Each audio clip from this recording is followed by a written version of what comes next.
nakita ni Kuya siya na si ate, bigla niyang tinulungan. Ayan, boss.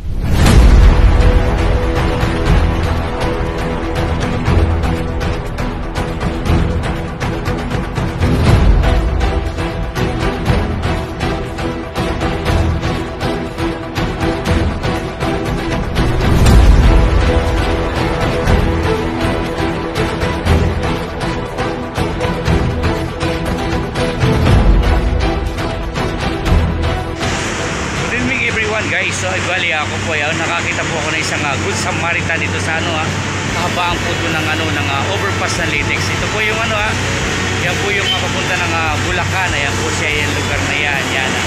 Tapos ng Bulacan sa Pampalay, ito po ay na Palmera. Ito lang po kabilang area.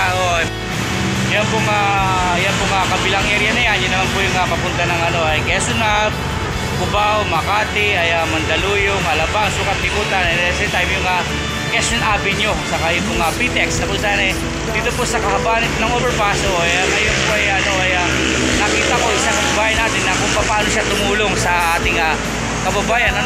Dito po siya dito sa overpass ito. Nakita po niya yung isang kababayan natin doon ay parang nahihirapan po sa paglalapit ng kanyang dala. Agad naman po niyang tinulungan ng inaalam ko po yung kanyang pangalan, subalit hindi po siya nagpakilala. Ganun po man talaga napakabuti ng kanyang kalooban sa ating kababayan. Siya po ay tumulong. Pasasabi ko po siya isa siyang Good Samaritan. Sana ganun ang ating mga kababayan.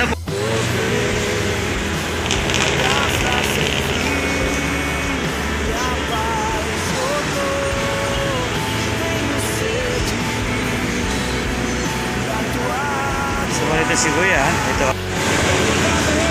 Nakita ni Kuya siya na si ate, bigla niyang tinulungan. Ayan po siya.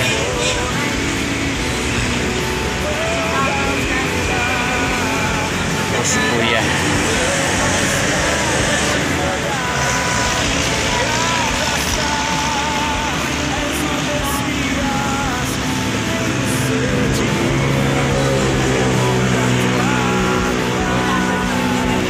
Kaya Jesus mi Kuya. Oo.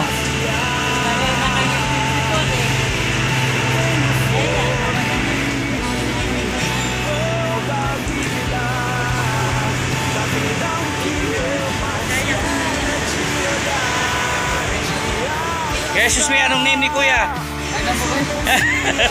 Thank you dito sa kahabaan ng Litex overpass na nakita niya yung isang kababayan natin at bigla niyang tinulungan.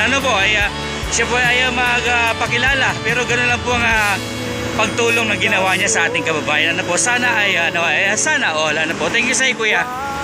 Dito po na nakita yung ating isang Good Samaritan. Ayan po siya. Dito sa kahabaan na ito, dito po siya nakita. Diyan po siya.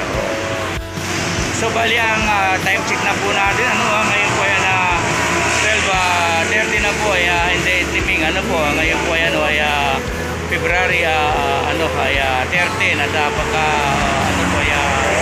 may nangkot February 15 na po araw na po ng mga puso.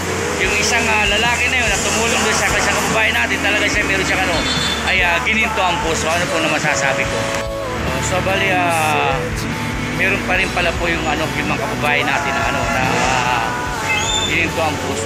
Gawa nga po ng kitang-kita ko at na-witness ko yung nasalubong lang po niya yung isang babae na yun agad niyang tinulungan na walang kaabog-abog wala namang pakundangan na siya tumulong talaga na siya masasabi natin ay Good Samaritan.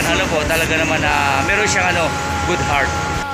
Pakita ko po sa inyo yung kahabaan ng Litex sa pagka po mga alas 12 na po ng gabi. Kaya ganyan na po ang senaryo dyan. Sila po naman yung mga vendor na hindi natin mabilhan sa gabi. Sila po yung titinda ng mga putas. Kaya po siya. Hindi naman pong kabilang yun. Ito naman po yung punta ng Palmera. Itong po ito naman po yung Jollibee na Litex. Yan. Ako po galing naman sa aking paghahanap buhay isa po kasi ako nasa public service din po ako so bali ako po ipapauwi na rin nadaanan ko lang talaga talaga nakapag-bigay sa akin ng pansin o napansin ko talaga yung ginawa ng ating kababayan na talaga napakabait niya dito po siya nangyari samahan niyo po so dito po na nakita yung ating isang good Samaritano ayan po siya dito sa kahabaan na ito dito ko po siya nakita dyan po siya so bali dito po siya hanggat po binabagtas ko itong kahabaan na ito na hagdan nakita po na dito yung isang babae na kung saan agad niyang tinulungan po dito dyan po sa lugar na yan dyan talaga naman po napakabait niya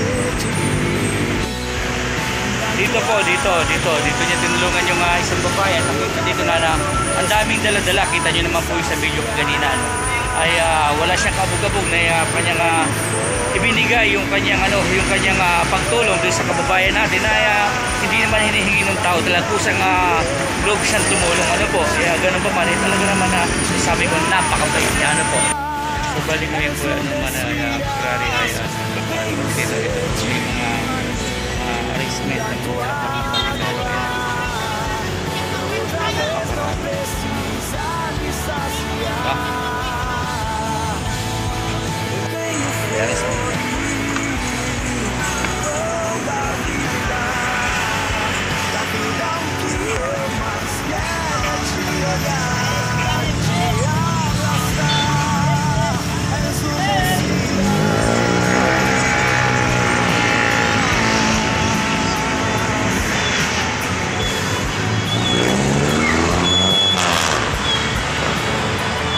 Flower arrangement.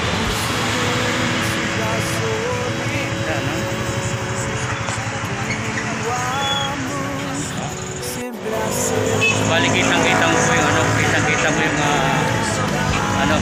ganda ng kanilang mga paninda. Talaga naman na makakapamili ka po. Ito naman po yung mga fruits natin na nagsasarapan ng mga prutas. Ayan, daming prutas. Ayan may nabos na ito 10 piso lang murang-mura na talaga naman napakaraming pagpipilian. So balikan lang po once again po thank you for watching KFC Always God. Best bye from Salim Vlogs.